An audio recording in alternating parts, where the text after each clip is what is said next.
अस्सलाम वालेकुम रहमतुल्लाहि व बरकातुहू। सूडान में क़त्ल गारत गिरी, खाना जंगी और लड़ाई अभी तक जारी है और ये सिलसिला बढ़ता जा रहा है। सूडान में ये लड़ाई क्यों हो रही है? क्यों मुसलमानों का खून वहाँ बहाया जा रहा है? क्यों लगातार मुसलमान ही मुसलमानों को मार रहे हैं? इसके पीछे की असल वजह क्या है? पूरा बैकग्राउंड क्या है? इस वीडियो में इसको तफसील से जानेंगे, समझेंगे। सूडान के लोगों से मैंने बातचीत की, उसके अलावा बहुत सारे इंडियन जो सूडान में इन दिनों मौजूद है उनसे मैंने रब्ता किया और पूरी सूरत हाल को समझने की कोशिश की है। पिछली वीडियो में बहुत सारे लोगों ने कमेंट्स में लिखा था कि सूडान पर वीडियो बनाने के लिए आपका बहुत शुक्रिया, लेकिन मज़ीद तफसील बताइए कि सूडान में जारी इस लड़ाई का पूरा बैकग्राउंड क्या है, पस मंज़र क्या है। और इस वीडियो में मुकम्मल रिसर्च के साथ मैं आपको पूरी तफसील बताने जा रहा हूँ। उससे पहले आपसे गुजारिश है, मिलत टाइम्स को सब्सक्राइब कर लीजिए और हमारी मेंबरशिप भी ले लीजिए, डिस्क्रिप्शन में लिंक मौजूद है। और आप समझिए सूडान का पूरा मामला क्या है। सूडान एक अफ्रीकी मुल्क है और सूडान की जो सरहदें हैं वो मिस्र से मिलती है। मिस्र के उस पार सूडान है और इस पार मिस्र है। दरियाए नील जिसका तारीख़ में सबसे ज़्यादा तस्करा मिलता है, दरियाए नील के उस पार पूरा सूडान है और सूडान की जो ऑफिशियल लैंग्वेज है वो अरबी ज़ुबान है। सूडान दो मुल्कों में तकसीम हो चुका है। सूडान के एक मुल्क को अब साउथ सूडान कहा जाता है और दूसरा मुल्क पूरा सूडान है जो दरअसल नॉर्थ सूडान है। और अमेरिका की साजिशों से साल 2011 में ये मुल्क तकसीम हो गया। साल 2011 से पहले सूडान पूरा एक था और सूडान में सबसे ज़्यादा सोना पाया जाता है, तेल के ज़खायर वहाँ मौजूद हैं, दूसरे कुदरती ज़खायर मौजूद हैं।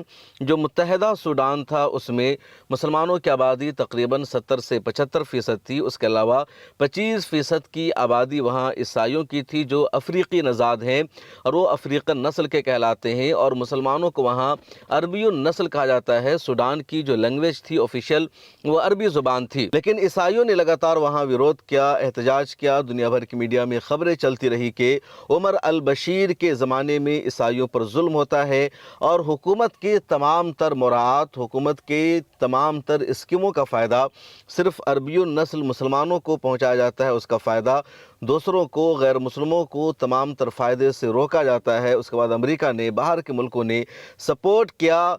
2005 में वहाँ के साबिक़ सदर उमर अल बशीर को एक रेफरेंडम के समझौता पर साइन करना पड़ा जिसको कम्प्रिहेंसिव एग्रीमेंट कहा जाता है। साल 2011 में रेफरेंडम हुआ और उस रेफरेंडम में तकरीबन साउथ सूडान के 98% लोगों ने ये रायशुमारी की, इस हक़ में वोट दिया कि हमें एक अलहदा मुल्क चाहिए, हम सूडान के साथ नहीं रहेंगे।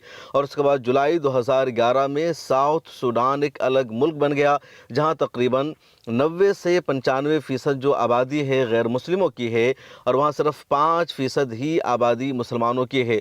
उनमें भी 70% या कह लीजिए 60 से 65% की आबादी ईसाइयों की है। 30% आबादी वहाँ वो लोग हैं जो अफ्रीका के किसी मज़हब से ताल्लुक़ रखते हैं या किसी मज़हब को नहीं मानते हैं और 5% मुसलमान हैं। उसके बाद जो नॉर्थ सूडान बच गया, यहाँ की जो टोटल आबादी उनमें से तकरीबन अब भी 90 से 95% मुसलमान हैं, कुछ दूसरे मज़ाहिब से ताल्लुक़ रखने वाले हैं। साउथ सूडान की टोटल आबादी 1 करोड़ के आसपास है। मौजूदा सूडान है या नॉर्थ सूडान, इसकी टोटल आबादी 4 करोड़ से ज़्यादा है। तेल का जो ज़्यादातर कुआं था, तेल के जो ज़्यादातर ज़खायर थे वो साउथ सूडान के पास चला गया। यानी सूडान का जितना तेल का ज़ख़ीरा था, ऑयल का ज़ख़ीरा था, उसका 3/4 साउथ सूडान के पास चला गया और सूडान के पास सिर्फ 1/4 बचा। लेकिन जो कुएं की कानें हैं, जो गोल्ड पाया जाता है सूडान में, तो सबसे ज़्यादा अब भी नॉर्थ सूडान में ही पाया जाता है। साउथ सूडान में गोल्ड है या नहीं है, इसको एक्सप्लोर करना अभी बाकी है, उस पर रिसर्च चल रहा है। अब उमर अल बशीर 1989 में ही एक बगावत के ज़रिए वहाँ के सदर बन गए। पहले वो फ़ौज में थे, फ़ौजी बगावत ही, उमर अल बशीर यहाँ के सदर बन गए और जो वज़ीर आज़म थे सादिक अल महदी, उनको माज़ूल कर दिया गया और तकरीबन 30 सालों तक उमर अल बशीर सूडान के सदर रहे। जब साउथ सूडान में कुछ लोगों पर जुल्म और ज़्यादती का मामला सामने आया था तो इंटरनेशनल क्रिमिनल कोर्ट ने गिरफ्तारी का वारंट भी उमर अल बशीर के ख़िलाफ़ जारी कर रखा था। साल 2011 में सूडान तकसीम हो गया, लेकिन जो सूडान बचा नॉर्थ सूडान, वहाँ भी सदर के ख़िलाफ़ एहतजाज जारी रहा, प्रोटेस्ट जारी रहा और प्रोटेस्ट इतना चलता रहा, इतना जारी रहा कि साल 2019 में उमर अल-बशीर को इक़्तिदार से हटा दिया गया। उमर अल-बशीर जब इक़्तिदार में मौजूद थे तो वहाँ के जो कम्युनिस्ट लोग हैं, जो लेफ्टिस्ट लोग हैं, जो मजहब बेजार लोग थे, वो उमर अल-बशीर के ख़िलाफ़ सबसे ज़्यादा एहतजाज कर रहे थे और उनकी मांग ये थी कि उमर अल-बशीर की वजह से मुल्क में तरक्की नहीं आ रही है, डेवलपमेंट नहीं आ रहा है। इन्होंने पूरे मुल्क में इस्लामी निज़ाम को नाफिज कर दिया है, शरिया लॉ को नाफिज कर रखा है, उसकी वजह से मुल्क की तरक्की नहीं हो रही है। इसलिए यहाँ उमर अल-बशीर का इक़्तिदार से हटना ज़रूरी है। साल 2017 या 18 में अगर आप बात करें कि सूडान की अहमियत कितनी थी, कितना मालदार था, वहाँ की जो करेंसी है उसकी क्या वैल्यू थी, तो जो लोग सूडान आना जाना करते हैं, अभी इस वीडियो को बनाने से पहले एक सूडान में रहने वाले इंडियन से मेरी बातचीत हुई तो उन्होंने बताया कि जब साल 2017 में पहली मर्तबा वो सूडान गए थे तो एक अमरीकी डॉलर की वैल्यू 20 सूडानी डॉलर के बराबर थी। यानी जिस तरह आज के दौर में एक अमरीकी डॉलर इंडिया के 88 रुपये के बराबर होता है, इंडिया का 88 रुपया एक अमरीकी डॉलर के बराबर, तो उसी तरह साल 2017 में एक अमरीकी डॉलर की वैल्यू 20 सूडानी पाउंड के बराबर थी और डॉलर के बराबर थी, जो कुछ कह लीजिए वहाँ की करेंसी। उसके बाद 2018 में वो गए तो एक अमरीकी डॉलर की वैल्यू तकरीबन 50 सूडानी डॉलर के बराबर थी और आज के दौर में आप गूगल कर लीजिए, मैंने भी चेक किया, एक अमरीकी डॉलर 601 सूडानी करेंसी के बराबर है। तो इतनी डाउन हो चुकी है सूडान की करेंसी। तो उमर अल-बशीर की जब हुकूमत थी तो उसी हुकूमत में यानी उमर अल-बशीर के ज़माने में एक अहम ओहदा और मनसब पर फाइज थे मोहम्मद हमदान दगालो, जो इन दिनों लड़ाई में बहुत ज़्यादा चर्चे में हैं। मोहम्मद हमदान दगालो ने उमर अल-बशीर को कहा कि आपके ख़िलाफ़ सड़कों पर लगातार प्रोटेस्ट हो रहा है, अवाम एहतजाज कर रही है और इस एहतजाज को, प्रोटेस्ट को रोकने के लिए ज़रूरी है कि आपके पास कोई ना कोई आर्मी होनी चाहिए, कोई ताकत होनी चाहिए, क्योंकि जिस तरह आवाम का लगातार एहतजाज हो रहा है, आवाम सड़कों पर उतर रही है, ये ज़्यादा आगे बढ़ा तो जो मौजूदा आर्मी है, सूडान की जो आर्म्ड फोर्सेस है, वो आपको बचाने के बजाय आवाम का साथ देगी और यहाँ फ़ौजी बगावत का ख़तरा बढ़ता जा रहा है।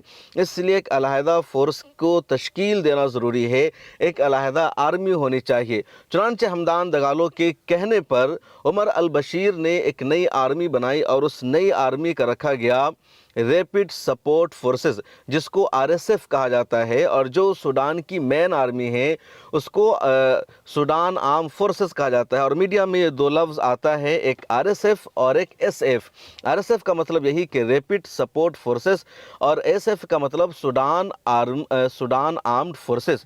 तो इन्हीं दोनों आर्मी के बीच में अब लड़ाई हो रही है। बहरहाल हमदान दगालो ने उमर अल-बशीर के ज़माने में ही रैपिड सपोर्ट फोर्सेस को बनवा दिया, एक अलग आर्मी बन गई, उसके पास टेक्नोलॉजी, हथियार, सब कुछ दे दिया गया कि अगर आपकी हुकूमत को ख़तरा हुआ और आर्मी ने साथ नहीं दिया तो ये आर्मी बचा सकती है। साल 2019 में जब उमर अल-बशीर को माज़ूल होना पड़ा अवामी एहतजाज के नतीजे में, तो उस वक्त रैपिड सपोर्ट फोर्सेस की जो लगाम है, जो बागडोर है, वो हमदान के हाथों में थी और इधर जो वहाँ की मेन आर्मी है एसएफ, उसके सरबराह थे अब्दुल फत्ताह अल बुरहान। यहाँ पर ये दोनों मिल गए और दोनों ने फैसला कर लिया कि उमर अल-बशीर को मज़ीद इक़्तिदार में नहीं हम रख सकते हैं, अवाम गुस्सा है, हमारे मुल्क की तरक्की नहीं हो रही है, बाहर के ममालिक की दिलचस्पी नहीं है। चुनांचे इन दोनों ने मिल करके उमर अल-बशीर को इक़्तिदार से माज़ूल कर दिया और हमदान दगालो और अब्दुल फत्ताह अल बुरहान ने फ़ैसला किया कि 2 साल हमारी हुकूमत रहेगी, 2 साल तुम्हारी हुकूमत रहेगी और उसके बाद सूडान में आम इंतखाब होगा, इलेक्शन होगा और इलेक्शन जो जीतेगा उसकी यहाँ सरकार होगी, वो यहाँ का सदर बनेगा। उस माहदे में ये बात भी दोनों के बीच में तय पाई, अब्दुल फत्ताह और मोहम्मद हमदान के बीच में, कि पहले मिलिट्री वाली हुकूमत होगी, उसके बाद रैपिड सपोर्ट फोर्सेस की हुकूमत होगी और रैपिड सपोर्ट फोर्सेस को एक तरह से सिविलियन की हुकूमत माना जाएगा, उसको आर्मी की हुकूमत नहीं मानी जाएगी, क्योंकि जो मेन आर्मी है सूडान की उसकी हुकूमत को मिलिट्री हुकूमत कहा जाएगा। रैपिड सपोर्ट फोर्सेस को नाम दिया जाएगा कि 2 साल सिविलियन की हुकूमत है। तो इन दोनों के बीच में माहदा तय पा गया था कि 2 साल सूडान की आर्मी की हुकूमत रहेगी सूडान में, वो यहाँ के निज़ाम को चलाएगी और उसके बाद 2 साल रैपिड सपोर्ट फोर्सेस यहाँ के निज़ाम को चलाएगी, जिसको सिविलियन की हुकूमत कहा जाएगा। अब पहले उमर अल बशीर के माजूल हो जाने के बाद हुकूमत को संभालने का काम किया वहाँ की आर्म्ड फोर्सेस ने, अब्दुल फत्ताह अल बुरहान ने। और जब 2 साल इसके पूरे हो गए साल 2022 में, उसके बाद मुतालबा किया रैपिड सपोर्ट फोर्सेस ने मिलिट्री से कि अब आप हमें पावर मुंतकिल कीजिए, हमें इक़्तिदार शिफ्ट कीजिए। अब मोहम्मद हमदान यहाँ का निज़ाम चलाएंगे, उनके हाथ में पावर होना चाहिए, और जब 2 साल हमारा मुकम्मल हो जाएगा उसके बाद यहाँ नया इंतखाब कराया जाएगा, नया सिस्टम लाया जाएगा। लेकिन यहाँ पर मिलिट्री ने, या कह लीजिए अब्दुल फत्ताह अल बुरहान ने, बात मानने से इनकार कर दिया, माहदे की खिलाफ वर्जी की और कहा नहीं, पहले रैपिड सपोर्ट फोर्सेस को आर्म्ड फोर्स का हिस्सा बना दिया जाए, उसके बाद सिविलियन की हुकूमत तश्कील दी जाएगी, फिर इलेक्शन कराया जाएगा और जमहूरी तरीके से मुल्क का नया सदर मुंतखब होगा, नए एमपीज़ चुनकर आएंगे।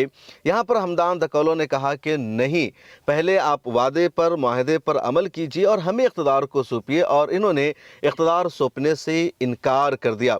जब हमदान दकौलो को लग गया कि आर्मी हमें इक़्तिदार सौंपने वाली नहीं है, वो टाल मटोल कर रही है और रैपिड सपोर्ट फोर्सेस को सरेंडर करने के लिए कहा जा रहा है, चुनांचे उन्होंने मुत्तहिदा अरब इमारात से रब्ता किया, दुनिया के कई देशों से रब्ता किया, उनसे मदद हासिल करने की कोशिश की, और जब उनकी तरफ से मदद की यकीन दहानी हो गई, उसके बाद रैपिड सपोर्ट फोर्सेस ने सबसे पहले सूडान की राजधानी खर्तूम का इक़्तिदार हासिल कर लिया और बहुत ही ख़तरनाक हमला किया। और हमला हुआ मई 2023 में।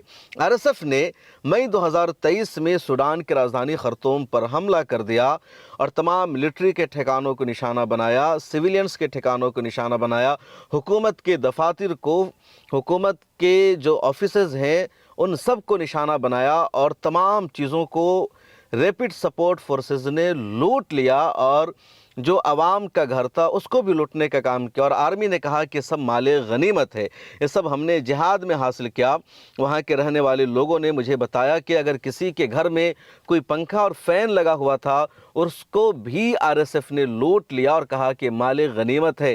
किसी के घर में कोई अलमीरा रखी हुई थी उसको इन लोगों ने ले लिया, मोबाइल लोगों का छीन लिया और कहा यह सब माले गनीमत है। इतनी लूट मार मचाई गई आरएसएफ की तरफ से।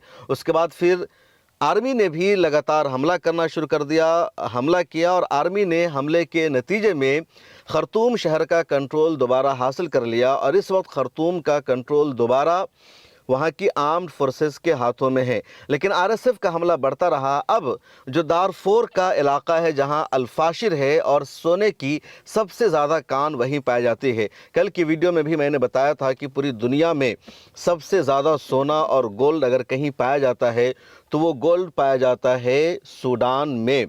और सूडान का दारफोर का जो इलाका है और वहाँ अल-फाशिर का जो इलाका है वहाँ सबसे ज़्यादा गोल्ड की कानें मौजूद है। आरएसएफ ने यानी रैपिड सपोर्ट फोर्सेस ने क्या कि उसने दारफोर के इलाके का मुहासरा करना शुरू कर दिया, चारों तरफ से इसका कंट्रोल ले लिया और यहाँ हमला करना शुरू कर दिया। दूसरी तरफ जो सूडान की आर्मी है उसने रैपिड सपोर्ट फोर्सेस को रोकने की कोशिश की, लेकिन अब रैपिड सपोर्ट फोर्सेस दारफोर का कंट्रोल हासिल कर चुकी है। यहाँ मुख्तलिफ इलाकों को निशाना बनाया जा रहा है, अल-फाशिर पर हमले हो रहे हैं और अवाम को निशाना बनाया जा रहा है। अब जो सबसे अहम सवाल आपके जहन में आ रहा होगा कि इस वक्त सूडान की अवाम क्या चाहती है, सूडान के लोग किसके साथ हैं, कौन हक पर है कौन गलत पर है। देखा जाए तो गलतियां दोनों ने की है। अब्दुल फत्ताह अल बुरहान ने माहदे पर अमल न करते हुए इक़्तिदार उसके हवाले नहीं किया, लेकिन दूसरी तरफ जब मोहम्मद हमदान को इक़्तिदार नहीं मिला तो उसने अपने ही मुल्क पर, अपने ही शहरियों पर हमला कर दिया, अवाम को लूटना शुरू कर दिया। और उसका नतीजा ये हुआ कि सूडान में इन दिनों गुर्बत है, भूखमरी है, इंटरनेशनल इमदाद के वहाँ के लोग मुंतज़िर हैं। और इस वक्त जो सूडानी अवाम है वो वहाँ की आर्मी के साथ है, वहाँ की फ़ौज के साथ है, रैपिड सपोर्ट फोर्सेस के वो ख़िलाफ़ है, वो हमदान के ख़िलाफ़ है। वहाँ के लोगों का कहना है कि हम यहाँ की आर्मी के साथ है, वो इक़्तिदार को संभाल रही थी, वो हुकूमत का कंट्रोल चला रही थी। अगर हमदान को पावर नहीं मिल सका तो उन्हें सब्र करना चाहिए, बातचीत के ज़रिए मसले को सुलझाना चाहिए, लेकिन जिस तरह रैपिड सपोर्ट फोर्सेस ने, आरएसएफ ने अब आवाम को निशाना बनाना शुरू कर दिया, मस्जिदों पर हमला हो रहा है, हालत नमाज में मुसलमानों को मारा जा रहा है, जगह जगह मुसलमानों का कत्लेआम किया जा रहा है, वो नाकाबिले बर्दाश्त है। ताज़ा तरीन रिपोर्ट के मुताबिक अब तक 51,000 से ज़्यादा सूडान में पिछले 2.5-3 सालों में हलाकत हो चुकी है हमले में। उसके अलावा 50 लाख सूडानी शहरी बेघर हो चुके हैं, इधर से उधर नकल मकानी करने पर मजबूर है। खर्तूम जो वहाँ का सबसे बड़ा शहर है, राजधानी है, वहाँ के लोग बेघर रहे और अब दोबारा जब आर्मी ने पूरा कंट्रोल हासिल कर लिया तो लोग वहाँ लौट रहे हैं और अपने घरों की मरम्मत करवा रहे हैं। उसके अलावा दारफूर में लड़ाई अभी तक जारी है। दरियाए नील के किनारे जो शहर हैं वो तमाम शहर उजड़ गए थे, दोबारा वो अपने घरों को लौट रहे हैं। उसके अलावा बहरे अहमर या कह लीजिए रेड सी जो जद्दा से होकर गुजरते हुए, यमन से गुजरते हुए पहुंचती है कहाँ, सूडान तक, उस रेड सी के किनारे रहने वाले परेशान हाल थे, लेकिन जब दोबारा मिलिट्री ने कंट्रोल हासिल कर लिया तो वहाँ वो पहुँच रहे हैं। इस बीच आरएसएफ के सरबराह हमदान ने मुत्तहिदा अरब इमारात से अपना रिश्ता अच्छा बना लिया और मुत्तहिदा अरब इमारात इजराइल और अमेरिका की मदद से उनको हथियार भेज रहा है, उनको टेक्नोलॉजी दे रहा है, उनकी आर्मी को मजबूत कर रहा है। और नतीजा यह है कि जो रैपिड सपोर्ट फोर्सेस है वो मेन आर्मी से मुकाबला कर रही है और सूडान की आर्मी को पीछे हटना पड़ जाता है। रैपिड सपोर्ट फोर्सेस के पास हथियार ज़्यादा, टेक्नोलॉजी ज़्यादा, और उसका नतीजा यह है कि सूडान में अमन कायम नहीं हो रहा है। अब ताज़ा तरीन रिपोर्ट यह है कि अब्दुल फत्ताह अल बुरहान ने यानी सूडान की आर्मी ने तुर्किया से बातचीत की है और तुर्की ने वादा किया है उनको अपना फाइटर प्लेन देने का, उनको मिसाइल देने का, टेक्नोलॉजी देने का, कि किसी तरह वो रैपिड सपोर्ट फोर्सेस पर जीत हासिल कर सके, उसकी जो कत्ल गारत गिरी है, वहाँ जो खूरेज़ी हो रही है, उसको रोक सके। तो अब अवाम पूरी तरह मिलिट्री के साथ है और रैपिड सपोर्ट फोर्सेस के ख़िलाफ़ है, हमदान के ख़िलाफ़ है, और ये लोग मुतालबा कर रहे हैं कि फ़ौरी तौर पर जंग को रोका जाए, क्योंकि मरने वाले भी मुसलमान हैं, मारने वाले भी मुसलमान हैं। और रैपिड सपोर्ट फोर्सेस ने, आरएसएफ ने लगातार अवाम का खून बहाना शुरू कर रखा है और अब इन सब में यूएई का हाथ भी बताया जा रहा है। सोशल मीडिया पर एक जुमला बहुत ज़्यादा वायरल हो रहा है, ट्विटर पर बहुत सारे लोग लिख रहे हैं कि गोल्ड की सबसे बड़ी मार्केट मुत्तहिदा अरब इमारात में है। लोग जो दुबई में रहते हैं वहाँ से बहुत ज़्यादा गोल्ड लेकर के आते हैं, बिस्किट की शक्ल में गोल्ड को लेकर के आ जाते हैं।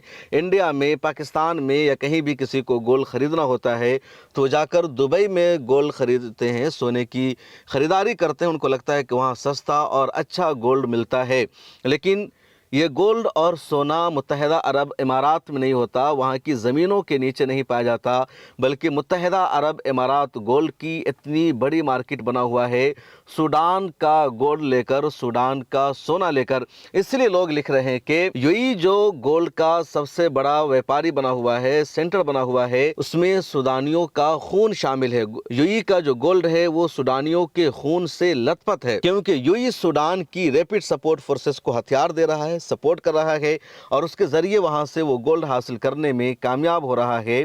सूडान जहाँ सबसे ज़्यादा सोना पाया जाता है वो गरीब है और जहाँ सोना नहीं पाया जाता वो सबसे ज़्यादा अमीर बन चुका है। सूडान के साथ जिन लोगों का राब्ता है वो कहते हैं कि सूडान के दारफूर में सबसे ज़्यादा सोना पाया जाता है, तो वहाँ के लोग बड़े अमीर हैं, उनकी सिचुएशन अच्छी है, उनका लाइफ स्टाइल बहुत अच्छा है। लेकिन सूडान का खर्तूम का इलाका, दूसरा इलाका जहाँ सोने की पैदावार कम है, तो वहाँ के लोगों की हालत अच्छी नहीं, सिचुएशन अच्छी नहीं, और अब तो पूरा सूडान ही खंडर में तब्दील होता जा रहा है।